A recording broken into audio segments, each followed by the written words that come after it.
चलिए बात शुरू करते हैं वेव थ्योरी में।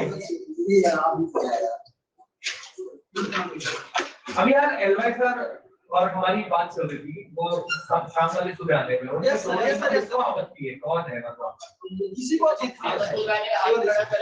बात पता नहीं चले क्या ठीक है, ये तो बेटर हो ही नहीं सकता, तो अलग बात है। दो ही लोग हैं, यस बस दो ही लोग सुबह आ जाएंगे सर, ये तो जस्ट पास से रहता है।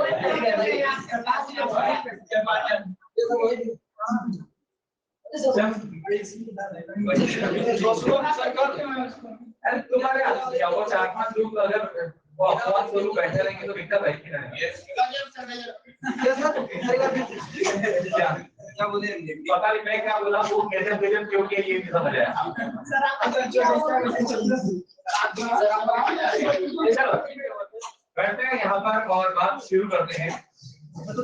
भैया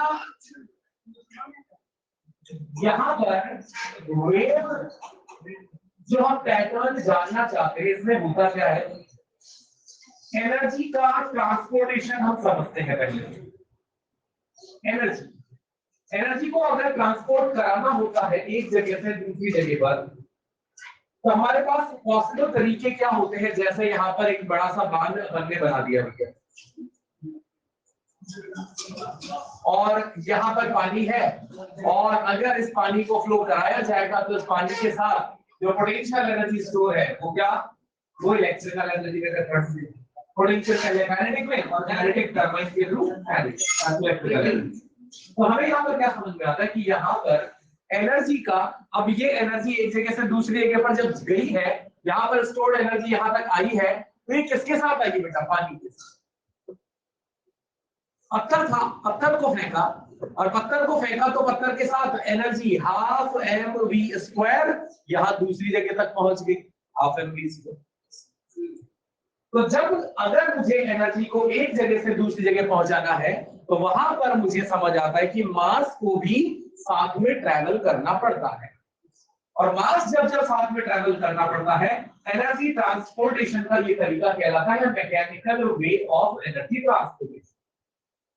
परंतु अगर यहाँ पर कुछ ऐसा जुगाड़ बन जाए जिसमें एनर्जी तो एक जगह से दूसरी जगह पहुंचे और मास को चलने की जरूरत ना पड़े,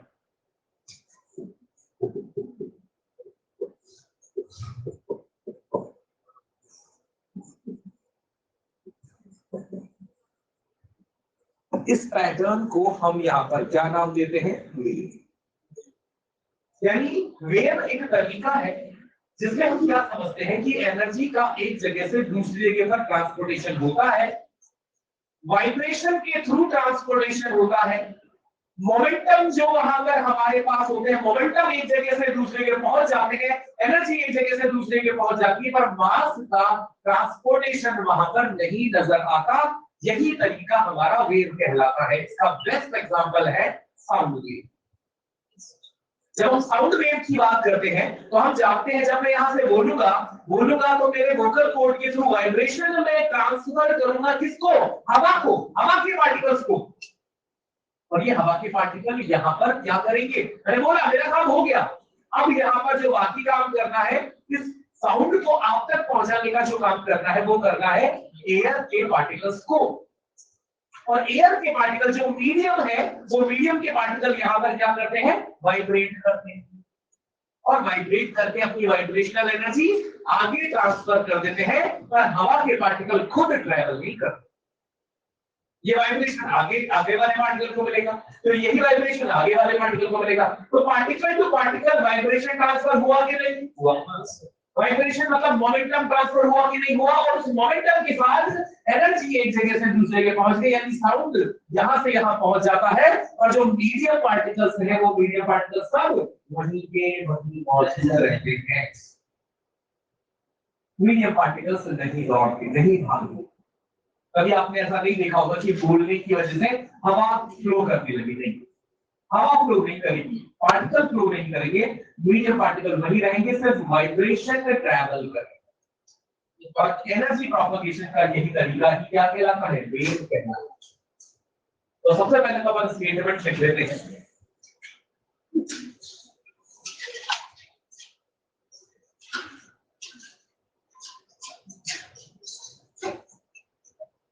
लिखिएगा, wave is a disturbance,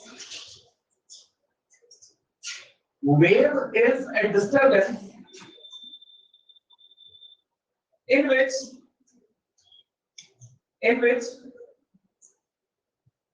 energy or momentum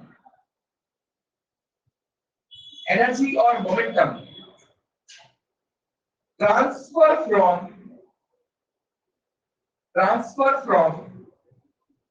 one place to another place,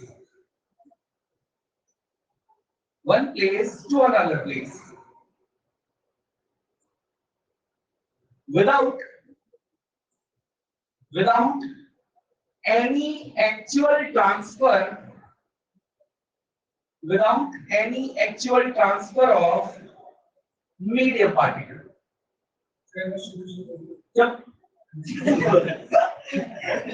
Without any actual transfer of medium particle. Examples.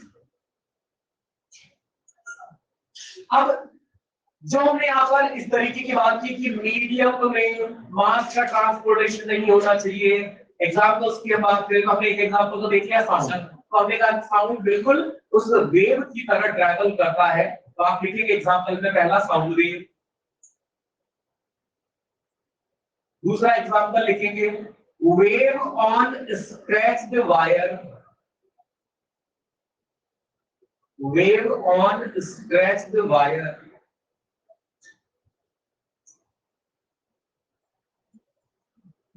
wave on stretched wire.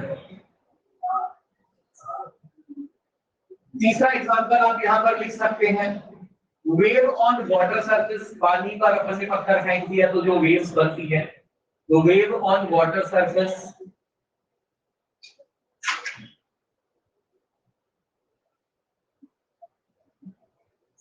Next आप एग्जांपल लिख सकते हैं लाइट वेव्स,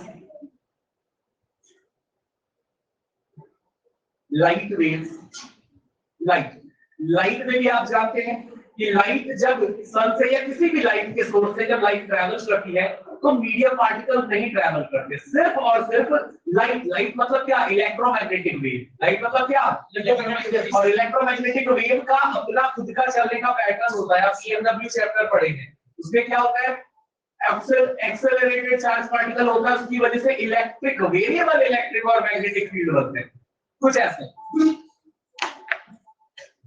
कि जैसे यहां पर ये एक्सेलरेटेड चार्ज पार्टिकल है,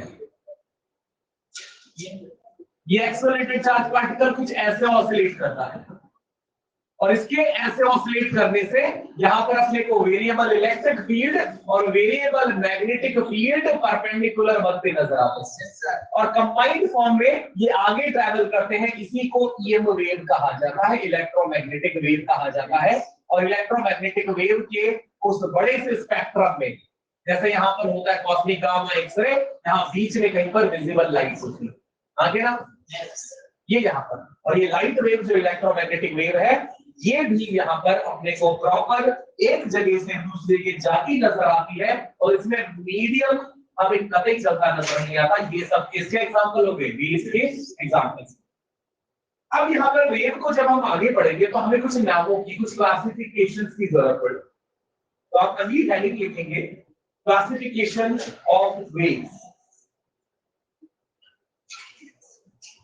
क्लासिफिकेशन ऑफ वेव्स।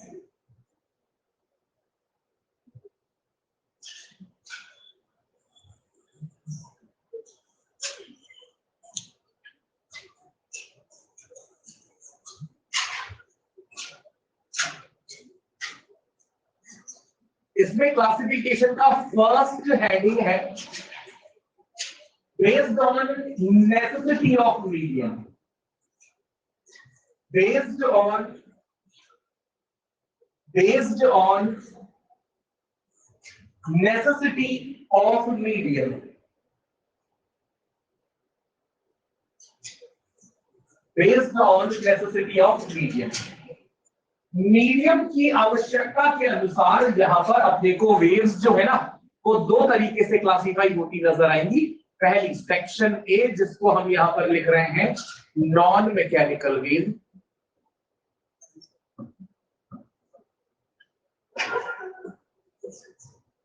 और दूसरी यहां पर अपने को मिलेगी मैकेनिकल वेव।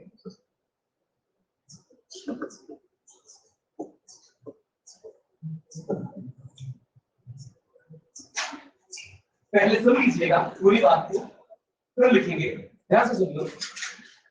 तो हमें यहाँ पर कहा दो शब्द और उन पर आधारित सवाल भी होंगे, इसीलिए अपन इनको ध्यान से गौर से सुनना समझना चाहते हैं कि हमें यहाँ पर कहा गया कि मीडियम की आवश्यकता के हिसाब से वेव का क्लासिफिकेशन दो तरीके से हुई, नॉन मैकेनिकल और मैकेनिकल। नॉन मैकेनिकल वाला ये जो पार्ट है ये आप EMW चैप्टर में पढ़ते हैं 12th क्लास में। और EMW वेव अभी थोड़ी देर पहले, अभी जस्ट पिछली स्लाइड में मैंने बताया कि नॉन मैकेनिकल वेव जो होगी, जिनको आप इलेक्ट्रोमैग्नेटिक वेव कहेंगे, इलेक्ट्रोमैग्नेटिक वेव को चलने के लिए मीडियम की कोई जरूरत नहीं है।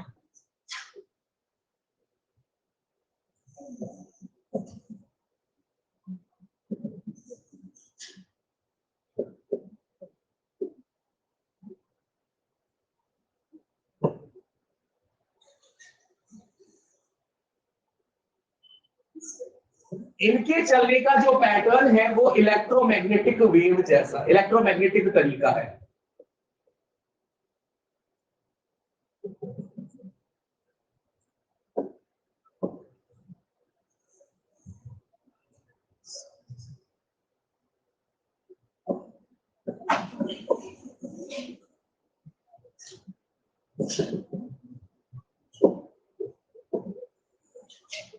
Self propagating electromagnetic field. इनके एग्जांपल्स की अगर अपन बात करें तो यहां पर इसका एग्जांपल आप दे सकते हैं कौन, लाइट वेव।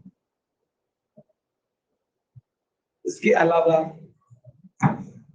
जो भी बाकी कॉस्मिक, गामा, एक्सरे वगैरह सब पूरा स्पेक्ट्रम किस पैटर्न में आएगा, इलेक्ट्रोमैग्नेटिक के पैटर्न में आएगा। और ये सारी चीजें आप इस चैप्टर में पढ़ चुके हैं। हमारा मेन फोकस यहाँ पर होगा मैकेनिकल में। एक चीज मैं जरूर यहाँ पर ऐड करना चाहूंगा कि बेटे जब अपन यहाँ पर इलेक्ट्रोमैग्नेटिक वेव की बात करते हैं, लाइट पैटर्न की बात करते हैं, वेरिएबल यहाँ पर इलेक्ट्रिक फील्ड और वेरिएबल मैग्नेटिक फील्ड जब यहाँ पर डेवलप होते हैं, ये वेव जब आगे ट्रेवल करती है तो इस वेव को इलेक्ट्रोमैग्नेटिक वेव बाय नेचर आपको बताया गया होगा कैसी होती है, ट्रांसवर्स। ये बाय नेचर ट्रांसवर्स होती है। ट्रांसवर्स क्यों, कैसे, क्या होता है वो सब अपन अभी देख लेंगे। फिलहाल हम यहाँ पर मैकेनिकल वेव बनाते हैं। और मैकेनिकल वेव जो होती है, उन मैकेनिकल वेव को चलने के लिए मीडियम की जरूरत होती है। जैसे साउंड, लाइट में और साउंड में अंतर क्या है? लाइट ऐसी वेव है, इलेक्ट्रोमैग्नेटिक वेव है जिसको मीडियम की जरूरत नहीं है। यानी वैक्यूम में लाइट ट्रेवल कर सकती है या नहीं? सॉलिड में ट्रेवल कर सकती है कि नहीं? लिक्विड में, गैस में। तो यहाँ पर जो मैकेनिकल वेव है, जो ट्रांसवर्स मैकेनिकल यहाँ पर ये वेव का नेचर समझ में आ रहा है, ये वैक्यूम में ट्रैवल कर सकती है, ये सॉलिड में ट्रैवल कर सकती है, ये लिक्विड में ट्रैवल कर सकती है, ये गैस में भी ट्रैवल कर सकती है, ये कहीं भी ट्रैवल। मैकेनिकल वेव के लिए यहां पर होता है कि ये वैक्यूम में ट्रैवल नहीं कर सकती, यानी इसके ट्रैवलिंग के लिए मीडियम की सख्त जरूरत होती है। Medium is required. अरे जल्दी कर, छुट्टी करना है भाई।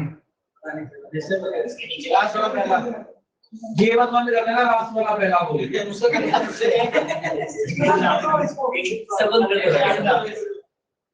सब बंद कर,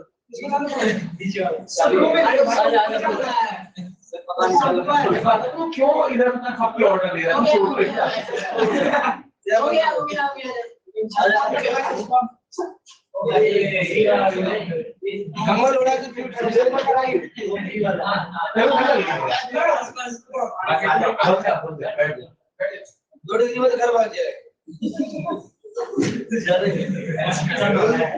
देखो, तो मैकेनिकल वेव के लिए ध्यान रखने योग्य बातें क्या है? पहली कि इन मैकेनिकल वेव, जैसे उदाहरण के लिए बात करें साउंड वेव, उनमें चलने के लिए किसकी जरूरत है? मीडियम की। और मीडियम के पास कुछ गुण होने चाहिए, इलास्टिक। और इसीलिए मैकेनिकल वेव का दूसरा नाम ये भी होता है, इलास्टिक। नॉन मैकेनिकल वेव का दूसरा नाम क्या था? Electromagnetic wave, elastic wave. Examples यहां पर क्या क्या हो जाएंगे? साउंड वेव भी इसी का एग्जांपल है, वेव ऑन वाटर सरफेस भी इसी का एग्जांपल है, वेव ऑन स्ट्रेच्ड वायर भी इसी का एग्जांपल है।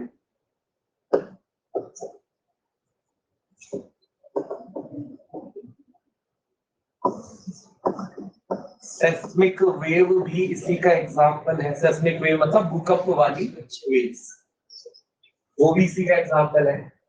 इंपॉर्टेंट बात है ये मीडियम रिक्वायर्ड इलास्टिक प्रॉपर्टी चाहिए, इलास्टिक वेव से कहते हैं। ये सब यहाँ पर अपने को जरूरत है। मीडियम कौन सा हो सकता है? मीडियम कोई भी हो सकता है। मीडियम सॉलिड होगा वो चलेगा, लिक्विड, गैस, कोई भी यहाँ पर मीडियम अपनी अपनी कैपेसिटी, अपनी अपनी क्षमताओं के अनुसार उस वेव को ट्रैवल करवा देता। ये तो हमारा फर्स्ट क्लासिफिकेशन हो गया। क्लासिफिकेशन नंबर 2 की मैं बात करूंगा। इसमें हमने कहा बेस्ड ऑन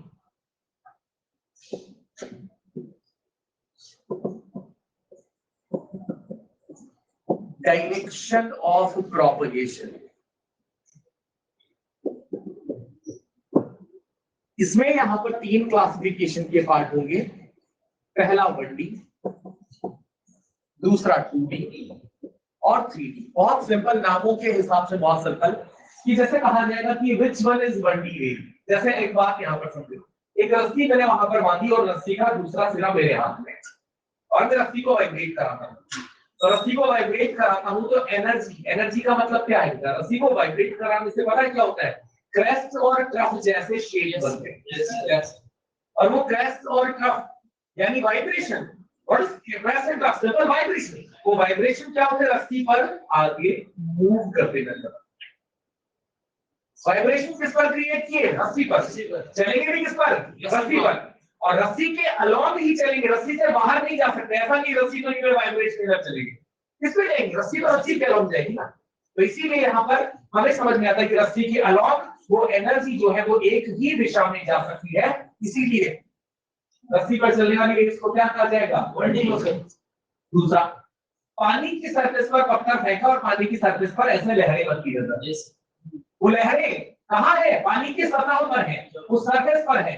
और सरफेस यानी जब मैंने बोला, मैंने साउंड जनरेट किया, तो साउंड यहाँ पे सब कुछ रह गया, ऊपर नीचे दाएं बाएं सब कुछ। तो एनर्जी प्रोपगेट करने के स्कोप के आधार पर 1D 2D 3D वेव्स को जब हम बांटते हैं तो 1D वेव का एग्जांपल जिसके थ्रू हम समझ सकते हैं वो है wave on fire.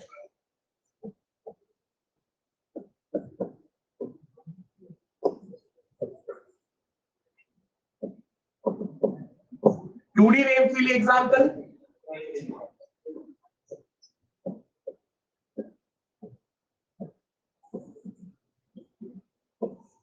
Three wave के लिए एग्जांपल,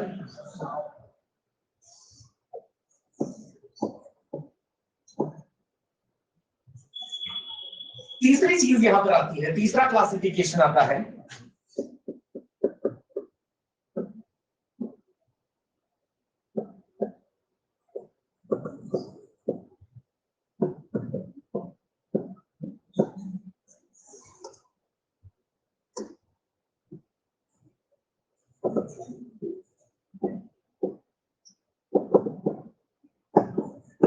इसको सुनिएगा कि वाइब्रेशन के आधार पर, मीडियम पार्टिकल के वाइब्रेशन के आधार पर 2 क्लासिफिकेशन हमारे यहां पर बनते हैं।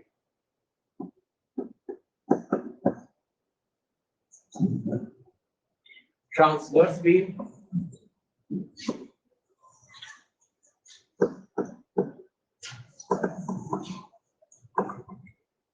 दूसरा लॉन्गिट्यूड। और सुनिएगा बात को, ट्रांसवर्स वेव का मतलब क्या होता है? ट्रांसवर्स वेव का मतलब है जैसे रस्सी, मैंने रस्सी के इस सिरे को पकड़ा और ऐसे इसको ऑसिलेट कर रहा है, तो सारे पार्टिकल रस्सी के यू ऑसिलेट करेंगे। और साथ में थोड़ी देर पहले मैंने ये बताया कि ये जो वाइब्रेशन है ये रस्सी में यू जाएंगे, वो लूप, वो क्रेस्ट ऑफ यू आगे जा सकते हैं। यानी क्या होता है कि जब कभी भी मीडियम पार्टिकल्स जो होते हैं, उन मीडियम पार्टिकल्स में एनर्जी ऐसे ट्रेवल करती है, इसको लिखा जाएगा डायरेक्शन ऑफ प्रोपगेशन।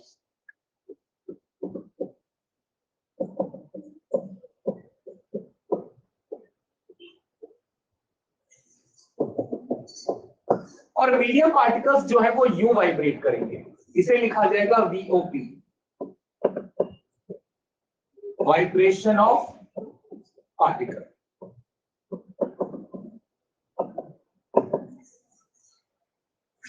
और यहां पर कहा जाता है कि जब वाइब्रेशन ऑफ पार्टिकल और डायरेक्शन ऑफ प्रोपगेशन क्या होगा?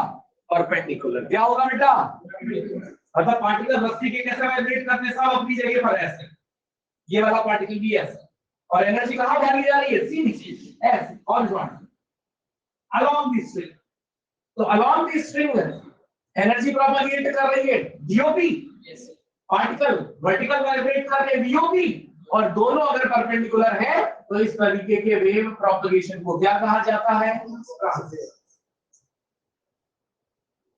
ट्रांसवर्स वेव में सबसे जरूरी चीज क्या है, किस चीज की आवश्यकता है, कहां ट्रांसवर्स मेथड बन जाता है, इस बात को गौर से सुनिएगा। होगा क्या है बेटा कि जैसे यहां पर रस्सी को आप देखते हैं, ये रस्सी की लंबाई है, इस लंबाई से टेंजेंशियल फोर्स लगाया।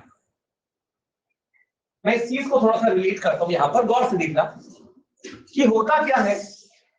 एक वायर, सॉलिड फ्लूइड में अपन पढ़ते हैं, मैकेनिकल प्रॉपर्टीज में अपन पढ़ते हैं, एक वायर है, वायर में अलोंग दी लेंथ अगर फोर्स लगाया हमने, तो इसके थ्रू वायर में जो डिफॉर्मेशन जनरेट होती है या जो फोर्स जनरेट होता है उसे आप क्या कहते हैं? लॉन्गिट्यूडनल स्ट्रेस और लॉन्गिट्यूडनल स्ट्रेन। यानी अगर मैं वायर को पकड़ के खींचूंगा तो खींचने से जो स्ट्रेस आएगा वो कैसा आएगा? लॉन्गिट्यूडनल। उसकी लंबाई में जो परिवर्तन आएगा वो भी कैसा आएगा? Longitudinal strain. अकेला। पर अगर मैं इसी वायर को इस तरीके से टेंजेंशियल फोर्स प्रोवाइड करूं, जैसा मैंने रस्सी को किया, ये रस्सी का ये सिरा और रस्सी की लंबाई के परपेंडिकुलर मैंने ऐसे झटके दिए उसको, और जब अपन उसको लंबाई के परपेंडिकुलर से मूव कराते हैं तो वहां पर जैसे ये ब्लॉक बनाया, ये लंबाई L लिखी, इसके परपेंडिकुलर फोर्स यानी टेंजेंशियल फोर्स लगाया, तो यहां पर डिफॉर्मेशन कुछ ऐसा निकलकर आता है कि नहीं? और इस डिफॉर्मेशन के थ्रू यहां पर इसकी लंबाई के परपेंडिकुलर अपने को स्लाइडिंग होती नजर आती है, और इस प्रॉपर्टी को यहां पर क्या कहते हैं? शियर प्रॉपर्टी या शियर स्ट्रेस।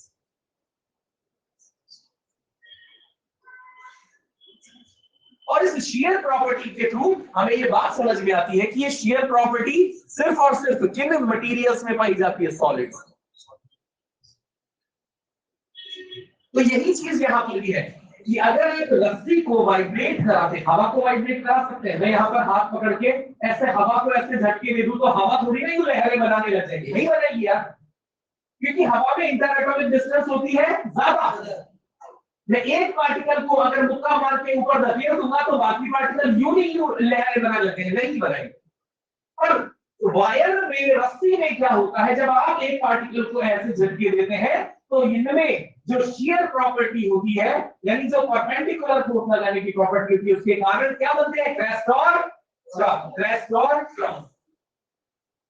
तो ट्रांसवर्स वेव के लिए इंपॉर्टेंट बात क्या समझ में आती है कि यहाँ पर क्या होना चाहिए? तो आप कहेंगे यहाँ पर वीओपी और डीओपी परपेंडिकुलर होने चाहिए। वीओपी और डीओपी परपेंडिकुलर होने के लिए पार्टिकल का वाइब्रेशन कैसा होना चाहिए? परपेंडिकुलर। और परपेंडिकुलर वाइब्रेशन के लिए परपेंडिकुलर या टेंजेंशियल फोर्स लगाना पड़ेगा, और टेंजेंशियल फोर्स लगाएंगे यानी मटेरियल में क्या होनी चाहिए, शियर प्रॉपर्टी, और शियर प्रॉपर्टी सिर्फ और सिर्फ कहां देखने को मिलेगी, सॉलिड्स।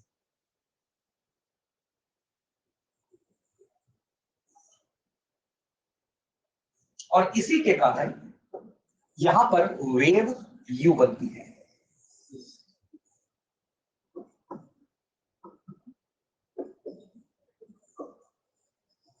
क्रेस्ट और ट्रफ, तो यहां पर वेव ट्रैवल करती है क्रेस्ट और ट्रफ के फॉर्म में।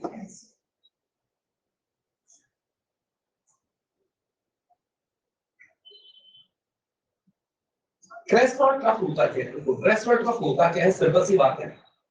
रस्सी अगर बिल्कुल स्ट्रेट सीधी आपने खींच के पकड़ रखी है तो सारे पार्टिकल्स कहां पे हैं, मीन पोजीशन स्ट्रेट।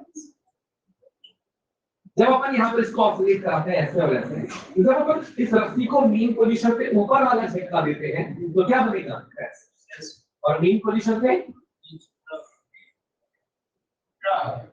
बात है। तो लगातार मैं मीन पोजीशन के अबाउट वाइब्रेट कराऊंगा, परपेंडिकुलर फोर्स लगाऊंगा, वाइब्रेशन से क्रेस्ट और ट्रफ बनेंगे। तो यहाँ पर अब फाइनली हम बातों को रिकॉल करते हैं कि what is the transverse wave. तो हम यहाँ पर कहते हैं कि ट्रांसवर्स वेव में सबसे पहले तो बीओपी परपेंडिकुलर होता है। बीओपी परपेंडिकुलर होने के लिए जो वाइब्रेशन क्रिएट कराने होंगे वो परपेंडिकुलर क्रिएट कराने होंगे, और परपेंडिकुलर फोर्स लगाना पड़ेगा, और ये सिर्फ पॉसिबल है कहां पर, सॉलिड्स में, जिसके थ्रू क्रेस्ट और ट्रफ की फॉर्मेशन होती है, और क्रेस्ट और ट्रफ के फॉर्म में एनर्जी ट्रैवल करती है। और चूंकि यहाँ पर ये शियर प्रॉपर्टी डोमिनेट करती है, इसीलिए इस ट्रांसवर्स वेव को पी वेव नाम से भी जाना जाता है, सॉरी एस वेव नाम से भी जाना जाता है, एस वेव, एस मतलब शियर वेव। तो ट्रांसवर्स का दूसरा नाम शियर वेव भी हो जाता है। और सुनिएगा,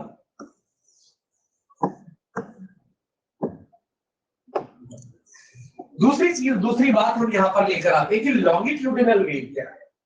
तो हम यहां पर कहते हैं कि मीडियम पार्टिकल्स ऐसे हैं,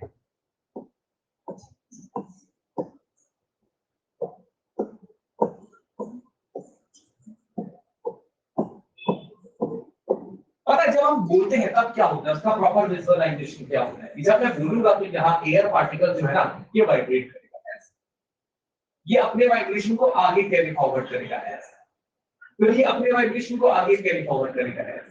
यानी ये पार्टिकल अपनी जगह पे वाइब्रेट किया, इसने अपना वाइब्रेशन किसको लिया, और ये पार्टिकल भी वाइब्रेट किया, इसने भी किसको कैरी ऑन करा दिया। इस तरीके से पास ऑन कराते जाते हैं वाइब्रेशन, यानी पार्टिकल वाइब्रेट करेंगे ऐसे। तो मैंने इस तरीके से इसको क्या लिख दिया, बीओ, अरे बोला ना बीओ, और यहां पर एनर्जी चलती चली जाएगी आगे ऐसे, ये क्या हो जाएगा, डीओ। और आप क्या कहते हैं कि यही यहां पर बीओपी है, यही यहां पर वीओपी है, यानी बीओपी पैरेलल बीओपी, और इसी को क्या कहते हैं, लॉन्गिट्यूड।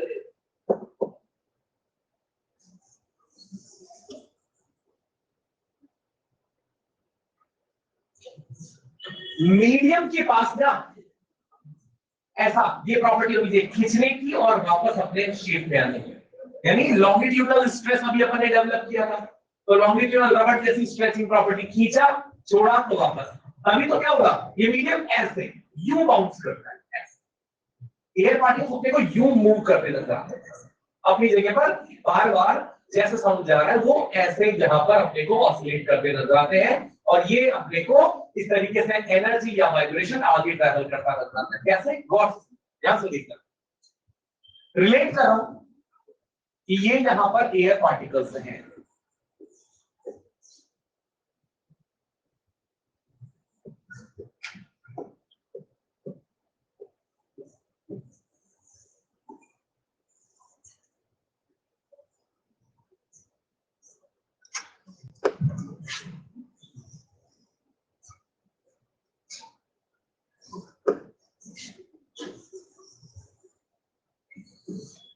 अब ध्यान से समझना,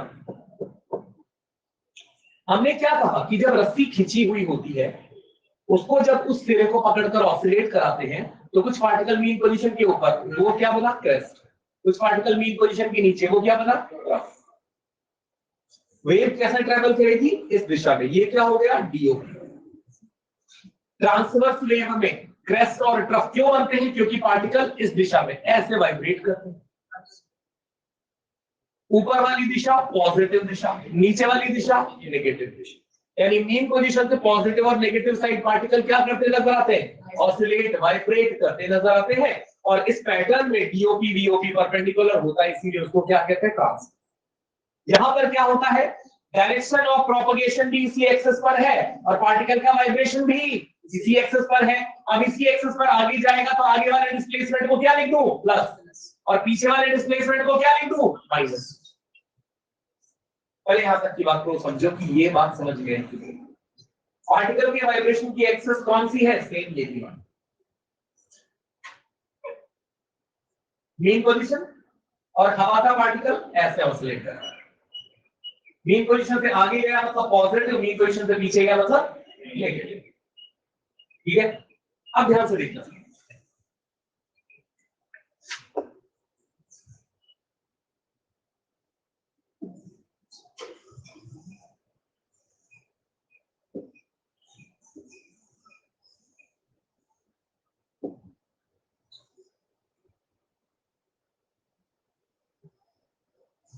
ध्यान से इस बात को समझना कि जैसे यहां पर ये पार्टिकल हो गया अपना, ये तरह रस्सी के इस पॉइंट को इमेजिन करो,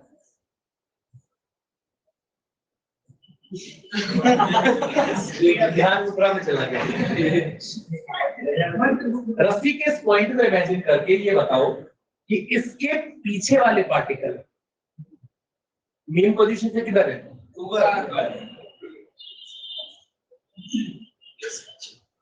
ऊपर मतलब पॉजिटिव।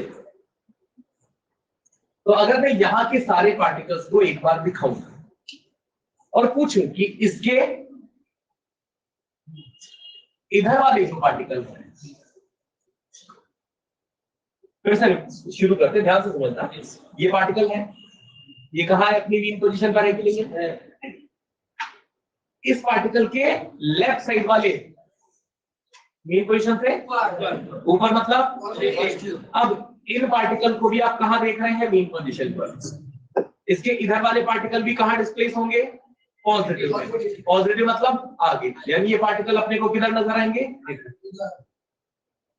आगे ना।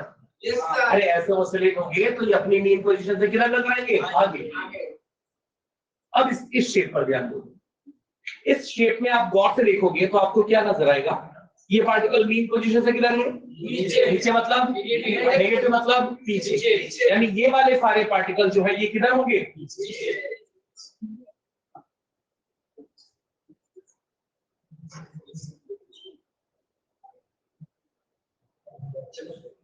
वो सोने से उसको फुर्सत नहीं हो गया किसी।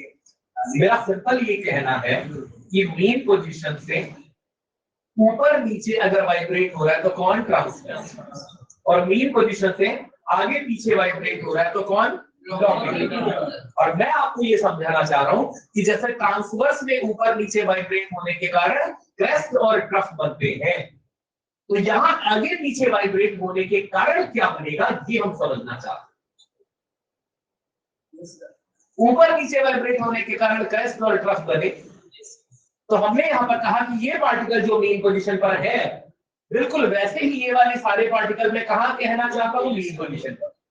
इसके इधर वाले सारे पार्टिकल जो क्रेस्ट की तरह नजर आ रहे हैं, जब हम लॉन्गिट्यूडिनल से कंपेयर करेंगे तो क्रेस्ट मतलब ऊपर, ऊपर मतलब पॉजिटिव, और यहां पॉजिटिव मतलब आगे, और आगे का मतलब ये पार्टिकल सिमेट कर कहां आ गए, इधर, और ये वाले पार्टिकल सिमेट कर किधर चले गए, पीछे। अब गौर से देखना, अब आप आ जाइए यहां पर,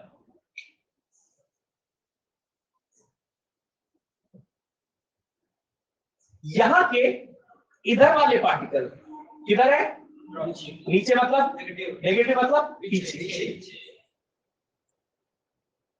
इसके इधर वाले पार्टिकल किधर है, ऊपर, ऊपर मतलब पॉजिटिव मतलब आगे। तो क्या होगा, इस बात को ध्यान से समझो कि ऑसिलेशन का दौर ऐसा चला कि यहां इस जगह पर आपको यहां आगे से और पीछे से पार्टिकल पास आते नजर आ रहे, और ये ऐसी जगह बनी कि यहां से पार्टिकल दूर चला गया और यहां से भी, तो यहां पर क्या हो जाएगी, पार्टिकल वैकेंसी क्रिएट होगी, आके ना। और यहां पर ढेर सारे पार्टिकल्स अक्युमुलेट होते नजर आएंगे, आके ना। यहां पार्टिकल वैकेंसी क्रिएट हो गई, यहां पार्टिकल्स अक्युमुलेट हो गए। जहां पार्टिकल वैकेंसी क्रिएट हो जाती है उसे कहते हैं आर फॉर रेयरफेक्शन, और जहां पार्टिकल ढेर सारे इकट्ठे हो जाते हैं उसे कहते हैं सी फॉर कंप्रेशन। मतलब अब मेरी बात को ध्यान से सुनना, ये साउंड सोर्स, स्पीकर बजाने से पार्टिकल्स वाइब्रेट किए ऐसे, तो क्या होगा, पार्टिकल्स यू वाइब्रेट करेंगे एक्स, यानी किसी एक जगह पर कंप्रेशन, फिर वहां रेयरफेक्शन, फिर कंप्रेशन, फिर रेयरफेक्शन। जबकि ट्रांसवर्स वेव में जब रस्सी को ऐसे वाइब्रेट कराते हैं तो कभी यहां क्रेस्ट, कभी यहां ट्रफ, कभी क्रेस्ट, कभी ट्रफ, क्योंकि यहां पर वाइब्रेशन का पैटर्न क्या है, परपेंडिकुलर। जहां वेव कैसे चलेगी, क्रेस्ट और ट्रफ के फॉर्म में, यहां वाइब्रेशन का पैटर्न कैसा है, horizontal along the flow of energy, और इसीलिए यहां पार्टिकल्स कभी एक साथ इकट्ठे होते नजर आएंगे, कभी वहां से सब दूर जाते नजर आएंगे, यानी यहां पर जो ट्रैवलिंग होती है वो कंप्रेशन और रेयरफेक्शन के फॉर्म में होती है।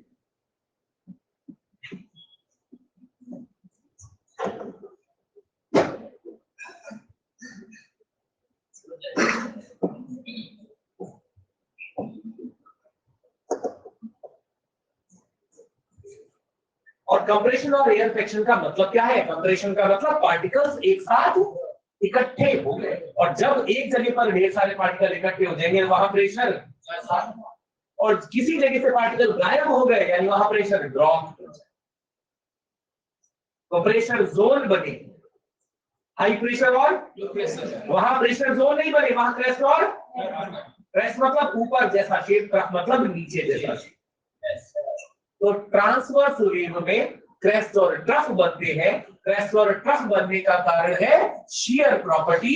यहां पर हाई प्रेशर और लो प्रेशर जोन बनते हैं, हाई प्रेशर जोन को क्या कहते हैं, लो प्रेशर जोन को क्या कहते हैं, और इसीलिए इस लॉन्गिट्यूडिनल वेव में अलग अलग प्रेशर जोन क्रिएट होने के कारण इसका नाम प्रेशर वेव भी होता है, जिसको इन शॉर्ट क्या कहते हैं, पी वेव। उसको क्या कहा था, एस मतलब शियर, क्योंकि वो वेव जनरेट होने के पीछे जो मुख्य रीजन था वो थी शियर प्रॉपर्टी, और इन वेव को इस तरीके से ट्रैवल होने के पीछे जो मुख्य फैक्टर है वो है प्रेशर फ्लक्चुएशन। प्रेशर फ्लक्चुएट, क्योंकि आप जानते साउंड हम कैसा सेंस करते हैं, हमारे कान का पर्दा साउंड में प्रेशर को ही सेंस करता है। प्रेशर चेंज जब कान से टकराते हैं उन चेंजेस को ही हम यहाँ पर सेंस करते हैं, और उन सेंसर्स के थ्रू हमारा दिमाग उस प्रेशर वेरिएशन को ही लैंग्वेज में कन्वर्ट कर लेता है। सही बात है। तो यहाँ पर ये डिफरेंस हमें क्लियरली पता होना चाहिए। यहाँ पर प्रेशर जोन की बात हुई है, प्रेशर जोन यहाँ पर प्रेशर फ्लक्चुएशन जहां पर जनरेट हो सकता है वहां पर ये वेव ट्रैवल कर सकती है। अब प्रेशर फ्लक्चुएशन कहां क्रिएट हो सकता है, यानी किस किस मीडियम में आप प्रेशर को कम ज्यादा कर सकते हैं, तो आप कहेंगे सब मीडियम में कर सकते हैं। क्या सॉलिड को पिचकाकर प्रेशर कम ज्यादा किया जा सकता है, लिक्विड को पिचकाकर प्रेशर को वेरी किया जा सकता है, गैस को भी, हाँ बिल्कुल, क्योंकि इन सब के लिए आप पढ़कर आए हैं क्या, bulk model. Bulk model solid में होता है कि नहीं, क्या कहते हैं उसे, lens model. Bulk model liquid में होता है कि नहीं, बल्क मॉडल गैस में होता है कि नहीं, होता है। यानी बल्क मॉडुलस है मतलब इलास्टिसिटी है, मतलब उस मीडियम को कंप्रेस या रेयरफेक्ट करना पॉसिबल है, और अगर कंप्रेशन रेयरफेक्शन जोन बनेंगे तो साउंड यानी लॉन्गिट्यूडनल वेव ट्रैवल होगा। तो यहां पर हम लिख देते हैं किस किस मीडियम में ये ट्रैवल करेंगे, सॉलिड में भी, लिक्विड में भी और गैस। तो इंपॉर्टेंट चीजें क्या क्या है मैं हाईलाइट करता हूं। जैसा कि मैंने यहाँ पर बताया कि ट्रांसवर्स जिसको वेव कहा जाता है, इसमें इंपॉर्टेंट चीज चाहिए शियर प्रॉपर्टी, और ये सॉलिड में होती है, क्रेस्ट और ट्रफ के फॉर्म में ये ट्रैवल करते हैं। यहाँ पर हमें सबसे पहली चीज क्या मिली कि यहाँ पर ये पार्टिकल वाइब्रेशन परपेंडिकुलर होता है। परपेंडिकुलर होने के कारण क्या बनते हैं, कंप्रेशन और रेयरफेक्शन जोन बनते हैं। कंप्रेशन और रेयरफेक्शन जोन बनने के कारण अपने को यहाँ पर प्रेशर जोन क्रिएट होते नजर आते हैं, पी वेव जिसे कहते हैं। और ये कहां कहां बन सकते हैं, सॉलिड, लिक्विड और गैस। कौन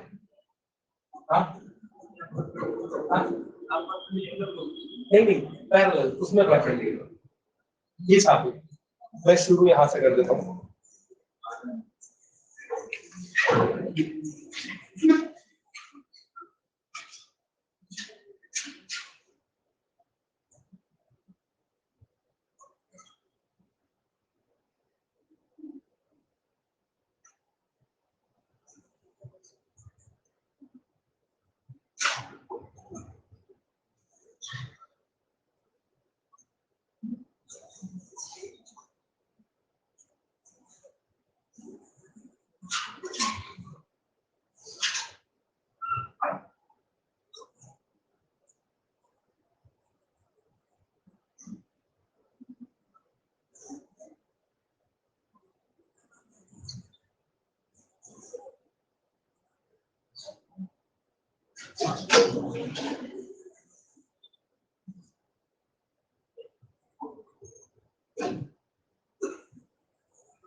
तो सर तो लिखना क्या बोले जल्दी।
लिखा? Yes sir. ये भाई अभी भी लिख रहा है, क्या कर रहा था?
Yes, sir. Yeah. Yes, sir.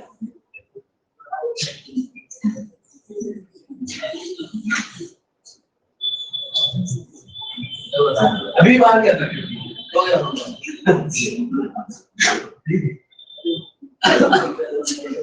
बड़े यस सर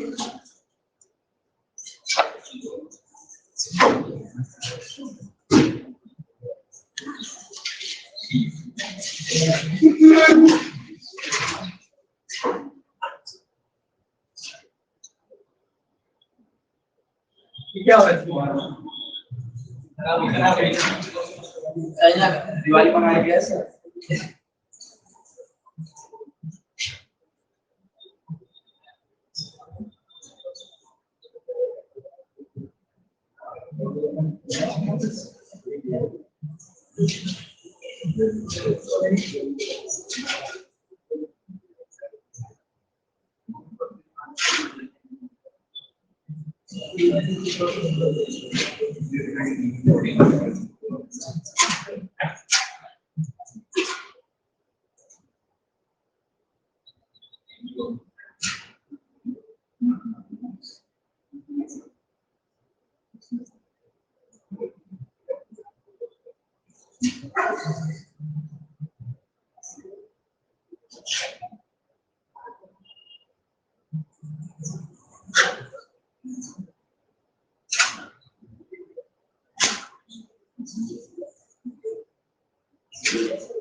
वो जो है वो जीरो भी है ना वो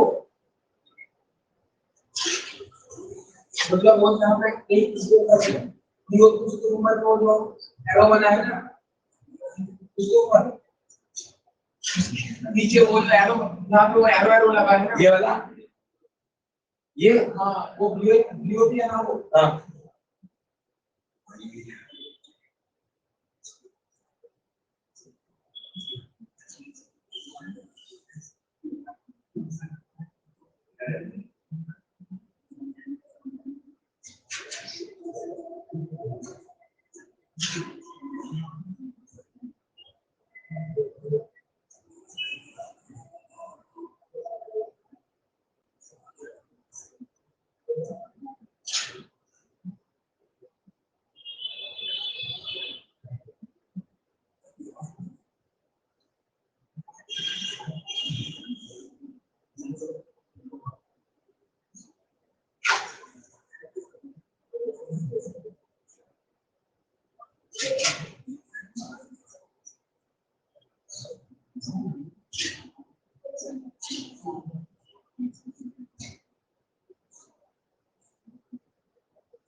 हो गया?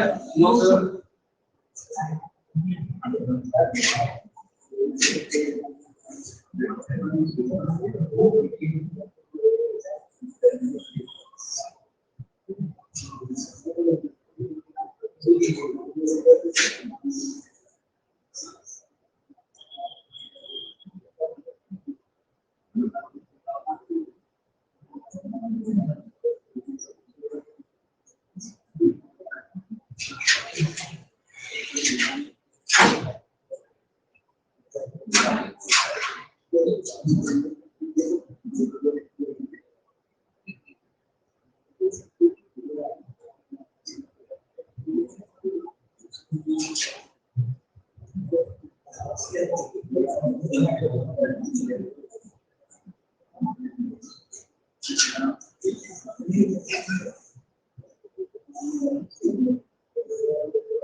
हो गया?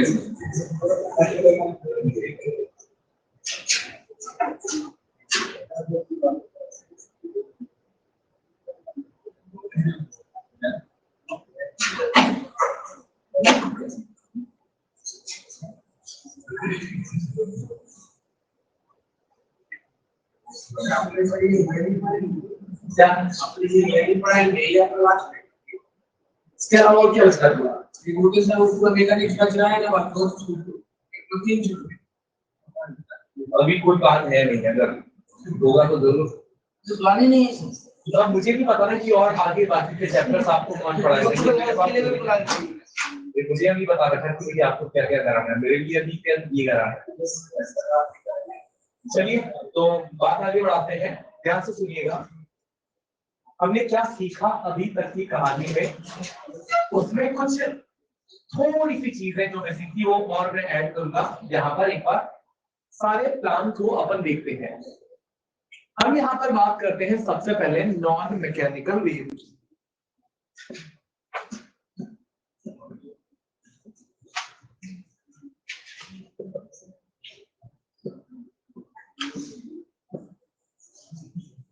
नॉन मैकेनिकल वेव जिसे ईएम वेव भी कहते हैं,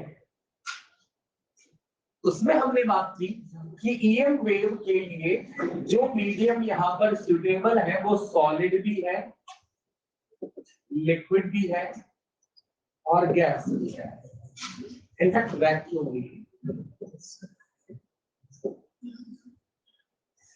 ये कहीं भी ट्रैवल कर सकती है। इन नॉन मैकेनिकल वेव के लिए जो ट्रांसपोर्ट करने का जो पैटर्न है, वाइब्रेशनल पैटर्न है, वो कैसा है? ट्रांसवर्स। फिर हमने यहां पर बात की दूसरी मैकेनिकल वेव की, और मैकेनिकल वेव में हमें समझ आया कि यहां पर ट्रांसपोर्ट, पार्टिकल वाइब्रेशन के दोनों तरीके अवेलेबल होते हैं, ट्रांसवर्स वाला भी, जिसको हम कहेंगे ट्रांसवर्स मैकेनिकल, और यहां पर लॉन्गिट्यूडिनल।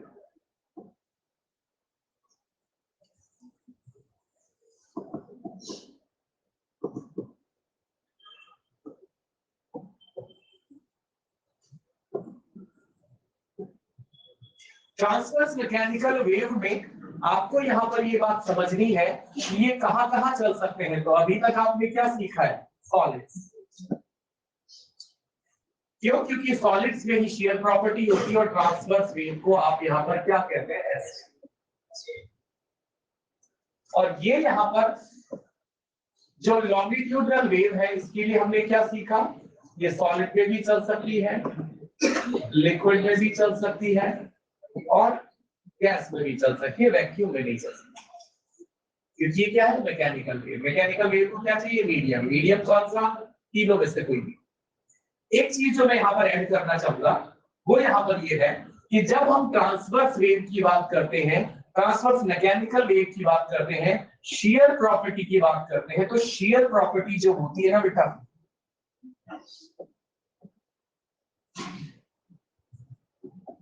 वो लिक्विड सरफेस पर भी होती है।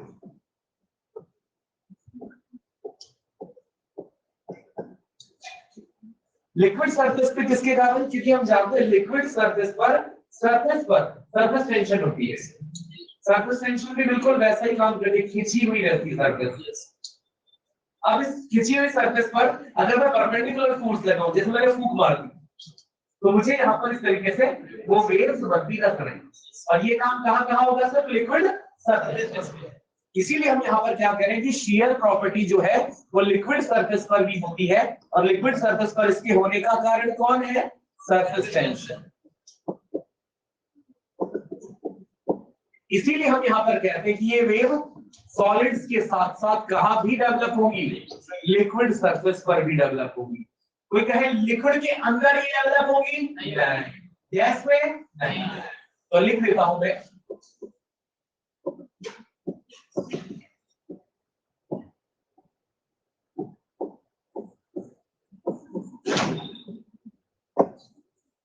क्रॉस वगैरह मतलब समझ गए कि लिक्विड के अंदर भी नहीं होगा, गैस के अंदर भी नहीं होगा, सॉलिड और लिक्विड सरफेस पर होगा। लिक्विड सरफेस का कारण भी मैंने यहां पर बता दिया, क्योंकि लिक्विड सरफेस पर भी एक सरफेस टेंशन जो प्रॉपर्टी होती है उसके कारण शियर प्रॉपर्टी आ जाती है, और उसके कारण ट्रांसवर्स वेव चल पाती है। और इसके एग्जांपल्स की अगर अपन बात कर लें तो एग्जांपल्स अपन ने देख लिए थे, वेव ऑन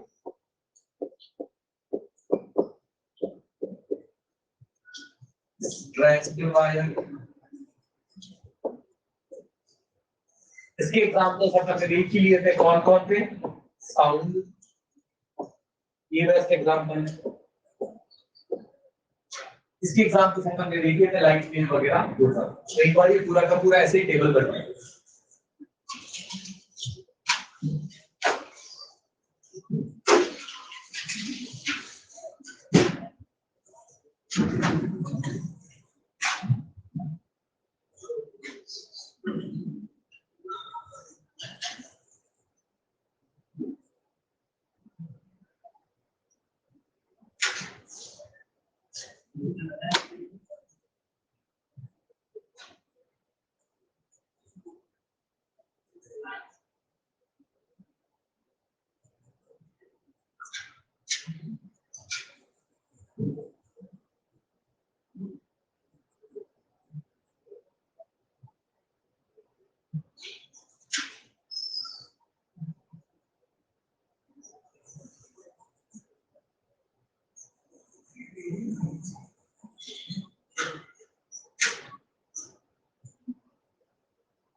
वो क्या लिख रहा है? लिक्विड सरफेस के नीचे, लिक्विड के अंदर क्यों भाई? हिंदी के अंदर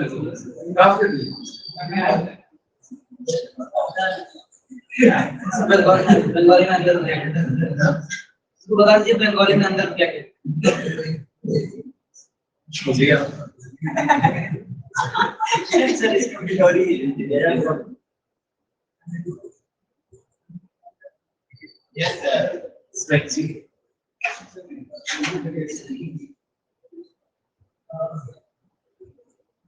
लिखा?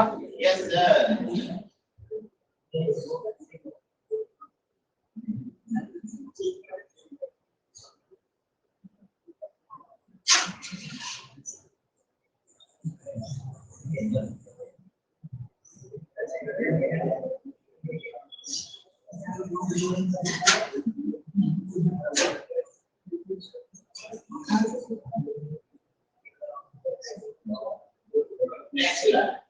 घर लेके आए लोग? क्या ये धीरे धीरे क्या लिखता है? क्या भैया हो गया पक्का? टाइम पास करता है क्या?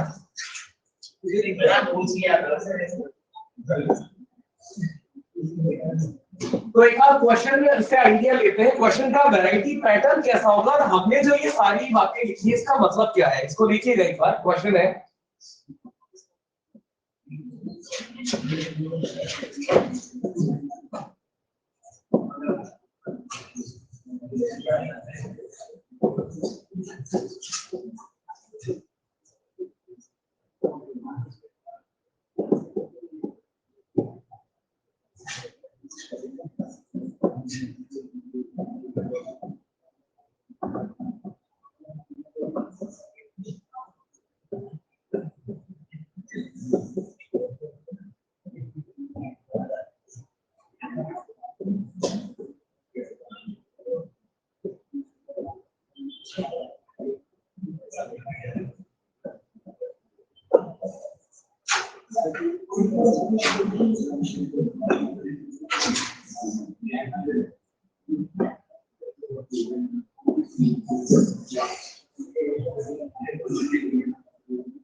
पहले में बोथ होगा,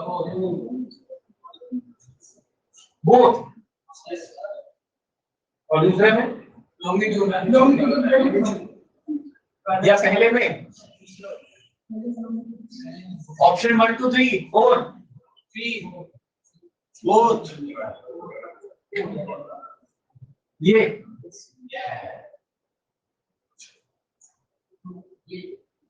वन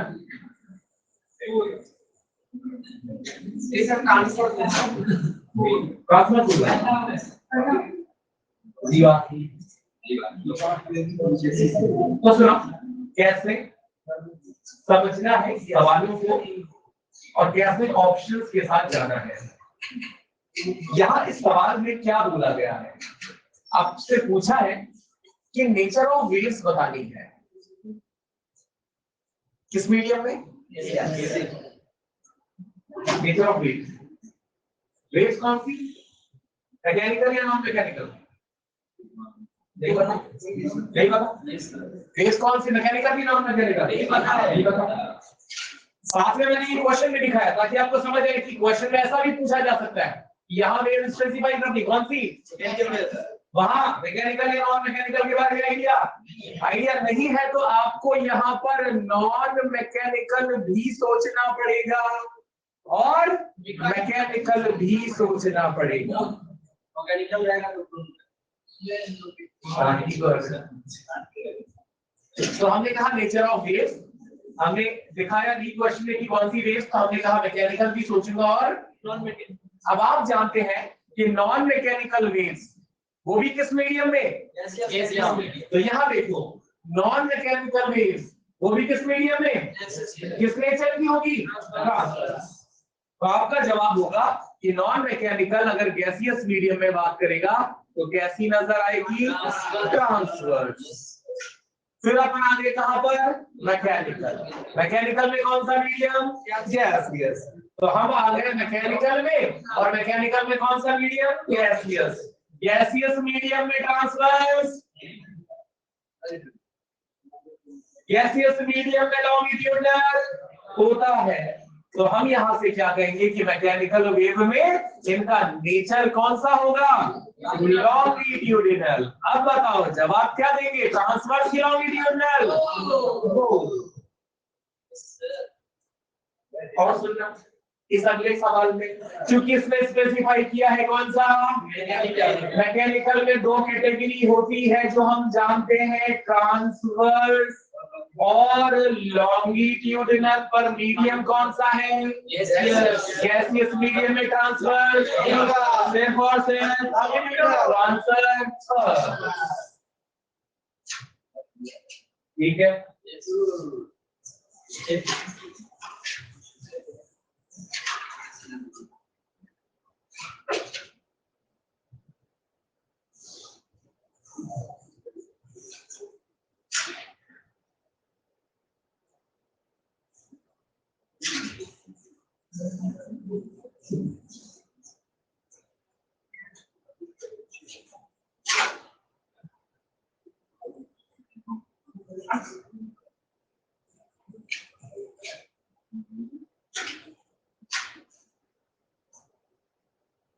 अब ये बताओ कि हमने एसएचएम में डिस्कशन कहां तक किया हुआ है, पूरा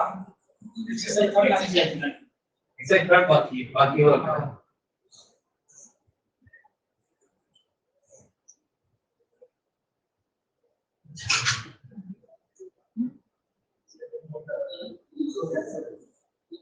दिखाइए, यस सर।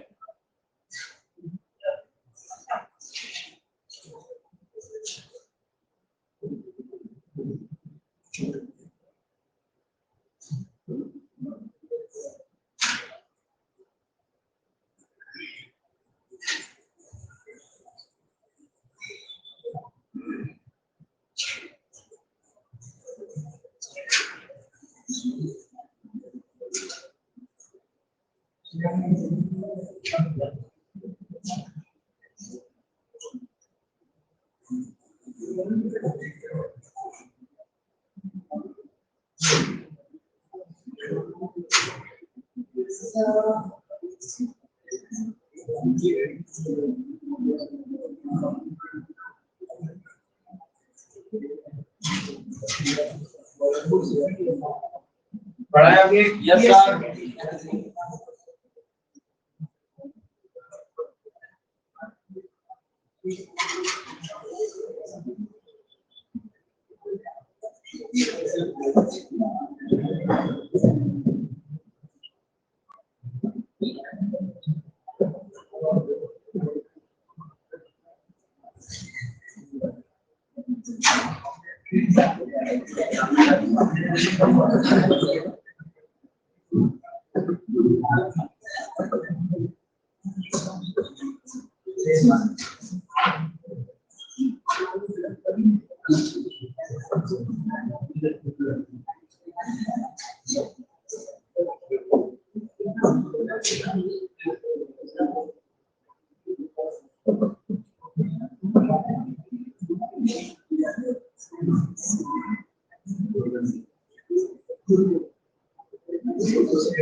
चलिए, हमने यहां पर ये सीखा है कि मैकेनिकल वेव्स कौन कौन से मीडियम्स में चल सकती है, नहीं चल सकती है, वो कुछ अपनी कैटेगरी बनाई है।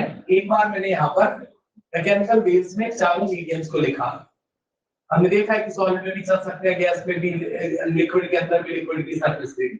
अब हम ये जानना चाहते हैं कि किस मीडियम में कौन सी किस तरीके के वाइब्रेशन ट्रैवल कर सकते हैं। जोर से सुनिएगा कि जैसे हम बात करें मैकेनिकल वेव्स की और हमने कहा सॉलिड्स, तो आप क्या यहां से ये कह सकते हैं, क्या आप ये जानते हैं कि सॉलिड में जब मैकेनिकल वेव की ट्रैवलिंग की बात होगी तो सॉलिड में मैकेनिकल वेव ट्रांसवर्स भी होती है, सॉलिड में लॉन्गिट्यूडिनल भी होती है।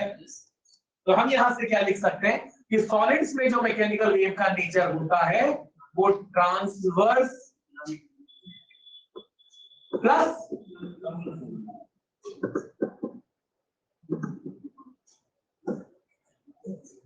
गैस में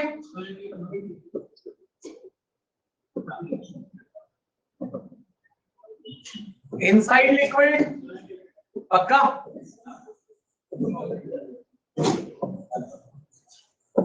लिक्विड सरफेस पर ट्रांसवर्स भी और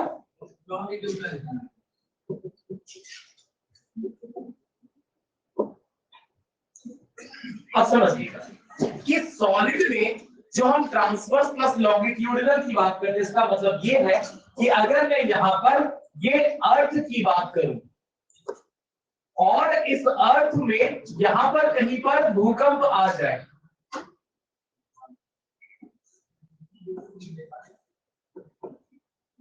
तो इस वजह से, भूकंप की वजह से क्या होंगे, वाइब्रेशन क्रिएट होंगे, और वाइब्रेशन क्रिएट होंगे तो ये वाइब्रेशन जब सरफेस तक पहुंचेंगे तो ये यहां पर अपने को टी वेव के फॉर्म में यानी लॉन्गिट्यूडल के फॉर्म में भी ट्रैवल करते नजर आएंगे और एस वेव के फॉर्म में भी, क्योंकि हम जानते हैं कि सॉलिड में ट्रांसवर्स और लॉन्गिट्यूडनल दोनों तरीके की वेव ट्रैवल करेगी।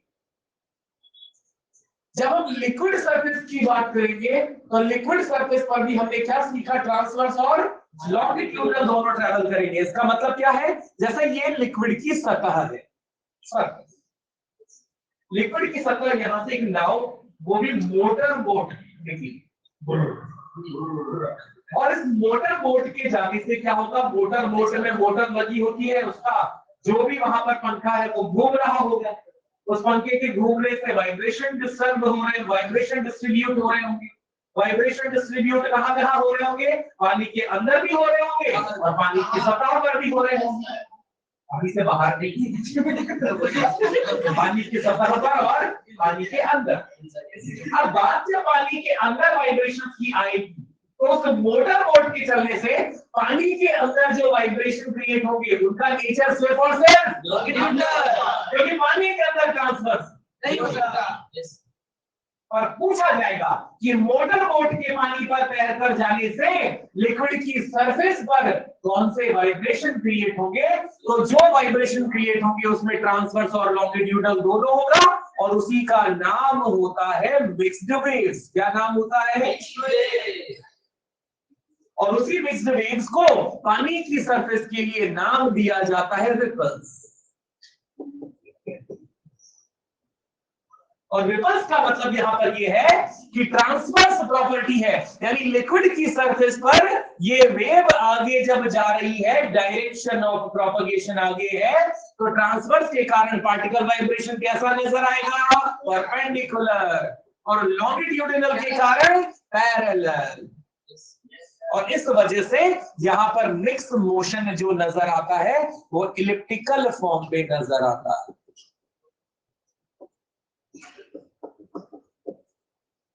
आप कहेंगे इलिप्स का ये फंडा कहां से आ गया। मेरा ये कहना है कि अगर किसी पार्टिकल के पास वर्टिकल मोशन भी है और हॉरिजॉन्टल मोशन भी है तो दोनों मोशन का कंबाइंड मोशन क्या होगा, ये अपनी को याद रखना है। बहुत ज्यादा बड़ी बातें नहीं है, एक बार फिर से रिवाइज प्लस हाईलाइट करता चलता हूं जो जो चीजें आपको समझ में आ गई कि मैंने बात की एक बोट के चलने, बोट के चलने से वाइब्रेशन जनरेट होंगे पानी पे, पानी के अंदर भी होंगे, पानी की सतह पर भी होंगे, और अंदर वाली बात अगर पूछी जाए तो जवाब एक होगा, और सतह पर हमने देखा है कि दोनों मिक्स्ड वेव जनरेट होंगी और लिक्विड की सरफेस पर उस मिक्स वेव को किस नाम से जानते हैं? उसकी वजह से वर्टिकल वाइब्रेशन और हॉरिजॉन्टल वाइब्रेशन कंबाइंड अगर होगा तो कंबाइंड मोशन की वजह से पार्टिकल अपने को इलिप्टिकल शेप में चलता, घूमता, मूव करता, वाइब्रेट करता नजर आता है। ठीक है, अब आ जाते हैं अपन सॉलिड वाली कहानी पर। इस सॉलिड वाली कहानी में हमने किसका एग्जांपल लिया? अर्थक्वेक का। और हमने कहा कि सॉलिड ये जो अर्थ है, इस अर्थ के अंदर चट्टानें टूटने से वाइब्रेशन जनरेट होंगे। वाइब्रेशन का जो पैटर्न होगा उसमें ट्रांसवर्स वाइब्रेशन भी होंगे और लॉन्गिट्यूडिनल वाइब्रेशन भी होंगे। और वाइब्रेशन अगर दोनों है तो कुल मिलाकर इसी को हम क्या कहते हैं? मिक्स वेव कहते हैं। पी वेव भी है, एस वेव भी है, और यहां पर पी वेव की वेलोसिटी को वीपी, एस वेव की वेलोसिटी को वीएस कहा जाएगा। यानी यहां पर अर्थक्वेक आने से, यहां पर अर्थक्वेक के आने से सरफेस तक जब एनर्जी जाएगी, डी गहराई है, तो यहां से इस पॉइंट से यहां तक पी वेव और एस वेव दोनों पहुंचेगी। और अब आप गौर से समझिएगा कि यहां से सरफेस तक जब एनर्जी जाएगी, एनर्जी जब यू ट्रैवल करेगी, तो पी वेव का मतलब वाइब्रेशन कैसे होते हैं? पैरेलल। और एस वेव का मतलब वाइब्रेशन कैसे होते हैं? परपेंडिकुलर।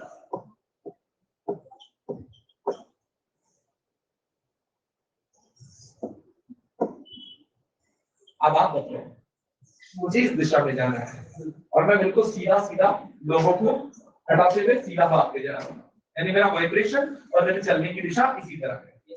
और दूसरा पैटर्न, जिसमें मैं वाइब्रेट करता हूं ऐसे और चल सीधा करूं, कौन सा फास्ट होगा? सीधा। तो यहां पर अपने को समझ में आता है कि वेलोसिटी पी वेव की ग्रेटर देन एस वेव। अब बम फूटा, यहाँ बम फूटा मतलब अर्थक्वेक। दोनों तरीके की वेव जनरेट हुई। दोनों में से तेज कौन है? पी। पी तो सरफेस पर पहले कौन पहुंचेगा? पी। बाद में कौन पहुंचेगा? एस। समय किसको ज्यादा लगा? एस को। तो यहाँ से आपको क्या समझ में आता है? TP is smaller than PS. जिसका स्पीड ज्यादा, समय उसमें कम लगेगा। अब क्या होता है बेटा कि यहाँ पर सरफेस पर, जैसे नीचे कहीं पर अर्थक्वेक आया ना, तो हर इस सिटी में, हर जगह पर तो नहीं, तब कुछ सेलेक्टेड सिटीज में सिस्मोग्राम एक मशीन लगी होती है जो ये मेजर करती है कि कितने इंटेंसिटी का अर्थक्वेक आया है। रिक्टर स्केल पर मेजर करके बताते ना, दोबारा में आता है 4.5, 5, 6, 7 ऐसे। तो मशीनें लगी होती है, वो क्या करती है? कंटिन्यूअसली अर्थ के वाइब्रेशन को सेंस करती है। अब जब अर्थक्वेक आएगा तो पहले, सबसे पहले कौन सा झटका पहुंचेगा? क्योंकि तेज है। अर्थक्वेक नहीं टूटा तो सबसे पहले अर्थक्वेक का पहला झटका कौन सा पहुंचेगा? तो मशीन में जैसे वो झटका आएगा ऐसे निशान बन जाएगा। होता है ना, अपन लिखते लिखते कोई अपनी कोहनी हिला देता है, निशान बन जाता है। एग्जैक्टली वैसे ही होता है। वो सिस्मोग्राम चलता जा रहा है, अर्थ पे झटका लगा तो वो ऐसा निशान बन गया। तो हमें पता लग गया एक झटका आया है अर्थक्वेक का। उस झटके की हाइट से पता लगता है कि कितना तीव्रता का। उसके थोड़ी देर बाद दूसरा झटका आएगा, समझ जाएंगे दूसरा झटका किसका आया होगा। पहले और दूसरे झटके के बीच का समय अंतराल हम निकाल लेंगे। तो हम, क्योंकि पता लगेगा ना मशीन पर कि कितनी देर बाद पहले झटके के बाद दूसरा झटका बना, जो टाइम इंटरवल होगा उसको क्या लिख दूंगा? ये डेल्टा टी मुझे किससे पता लग जाएगा? मशीन से, सिस्मोग्राम से। अकेला और ये डेल्टा टी किसके बराबर है? टीएस माइनस टी, बड़ा माइनस छोटा।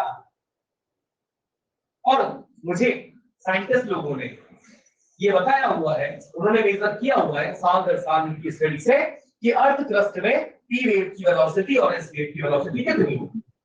पी वेव की वेलोसिटी होती है जनरली 8-9 किलोमीटर पर सेकंड की रेंज में,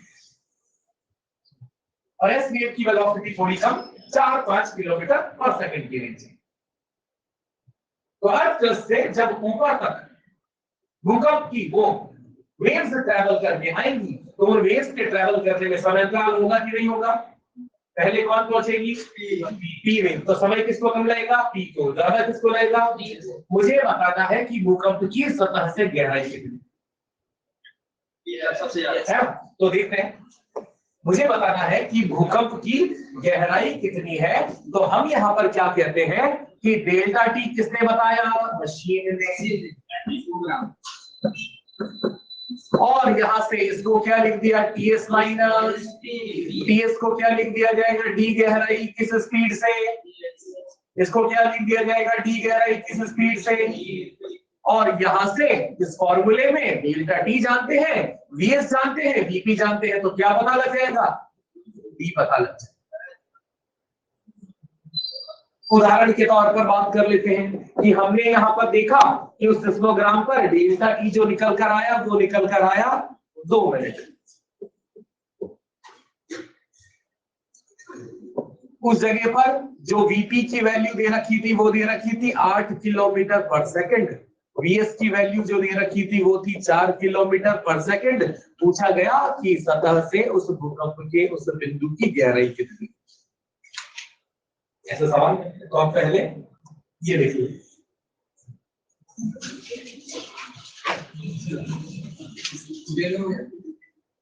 पता है लिखोगे तो सीखा।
चलो क्या भाई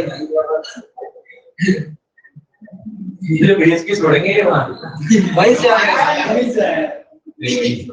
जाएगा भी नहीं लेंगे।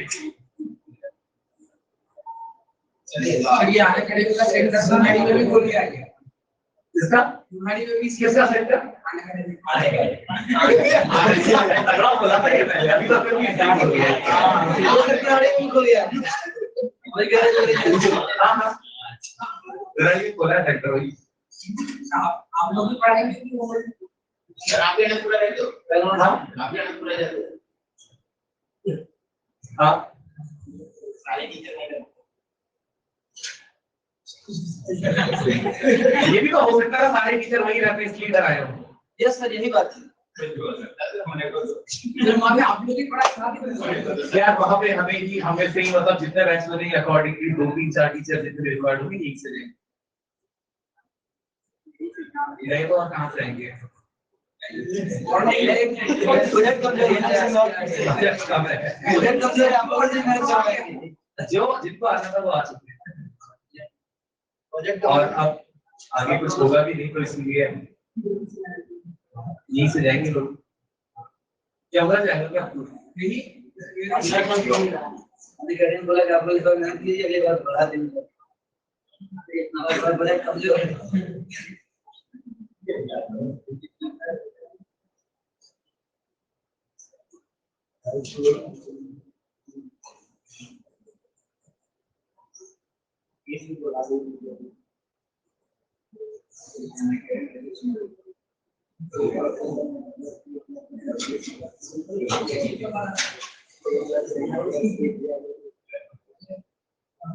ये आपकी क्लास किसकी है? जब मैंने देखा शेड्यूल में तुम्हारी पहली क्लास नहीं होती क्या? ये लोहानी सर का हो गया लोहानी सर का नहीं पहली क्लास एडवाइजर की नहीं होती है। लोहानी सर का है दूसरी किसकी रहती है? जीएस सर सर दूसरी चीज कोई बात नहीं सर इस शेड्यूल में मेरे पास मतलब हम लोग के पास जो था उसमें तुम्हारा पहला स्लॉट खाली आया था। क्यों? मुझे नहीं पता। बस के बाद चौथी क्लास किसी होती है? जीएसटी सर की।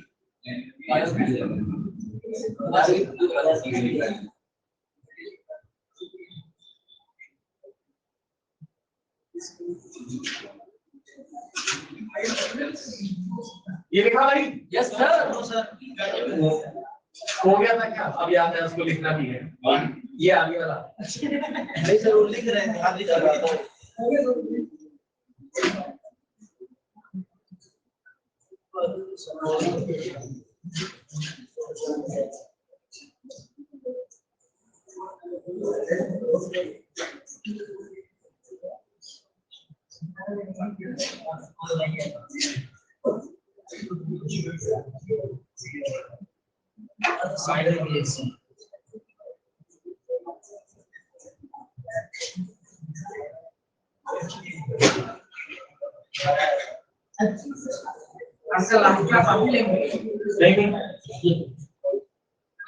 मैं क्या घर से फ्री थोड़ी ना हूँ भाई।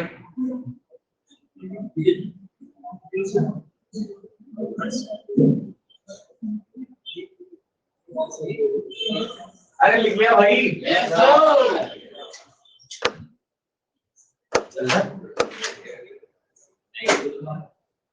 इसको सॉल्व कर कल आंसर की बात कर लेंगे सर।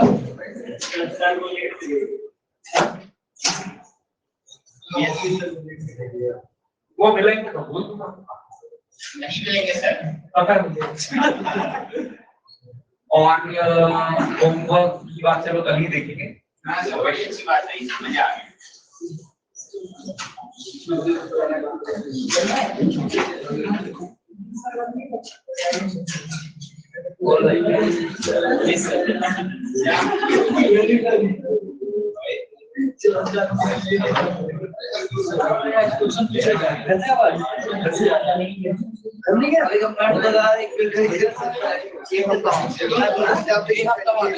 ये थे भी एक हफ्ता पहले आएगा भी एक हफ्ता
चलो बंसो एक्टिव टाइम दो मुझे तो पता था तू कहां है नहीं हो रहे मजा दे लो ये दोस्त ये रिमोट के मार के घर पे क्या कर रहे हो ये तो थोड़ा सा बात मैं जब तक मैं बैठे ही सब बात करेगा तू नहीं आया